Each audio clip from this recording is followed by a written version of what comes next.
Tell us about your love. How is காதல் அப்படின்றது உங்கள் வாழ்க்கையில் எப்படி வந்து ட்ராவல் ஆயிருக்கு, இப்போ எப்படி ட்ராவல் ஆகிட்டு இருக்கு? லவ் வந்து இன்னைக்கு எங்கேயோ ஆரம்பித்து எங்கேயோ வந்து நிற்கிற அந்த உணர்வை வந்து நம்ம தொடர்ந்து பார்த்துக்கிட்டே இருக்கோம். ஆமாம். எனக்கு வந்து லவ் அறிமுகமானது வந்து நான் சின்ன வயசில் ம். ஒரு 5வது படிக்கும்போது ம்.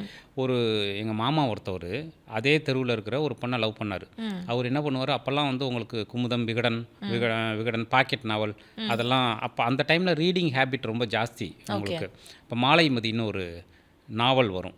ஸோ அந்த மாலைமதிக்குள்ளே வந்து அவர் ஒரு லவ் லெட்டர் வச்சு இதை கொண்டு போய் அந்த அக்கா வீட்டில் கொடுத்துட்டு வாடா அப்படின்னு சொல்லுவார். தூதுப்புறாவா இருந்திருக்கீங்க. தூதுப்புறாவாக இருந்த அது நிறைய பேருக்கு அந்த அனுபவம் நடந்திருக்கும் கிராமங்களில். அதே தான் எனக்கும். ஸோ அது அது அந்த மாலைமதிக்குள்ளே லவ் லெட்டர் இருந்ததே எனக்கு ரொம்ப நாள் கழிச்சு தான் தெரியும். புக்கு கொடுத்துட்டு வந்திருக்கீங்க. புக்கு கொடுத்துட்டு வந்தோம். சரி பரவாயில்ல, மாமா வந்து அவங்கள எஜுகேட் பண்ணுறாங்க அப்படின்னு நினச்சா அது உண்மை இல்லைங்கிறது ஸோ அப்படி வந்து அதாவது கம்யூனிகேட்டே கிடையாது.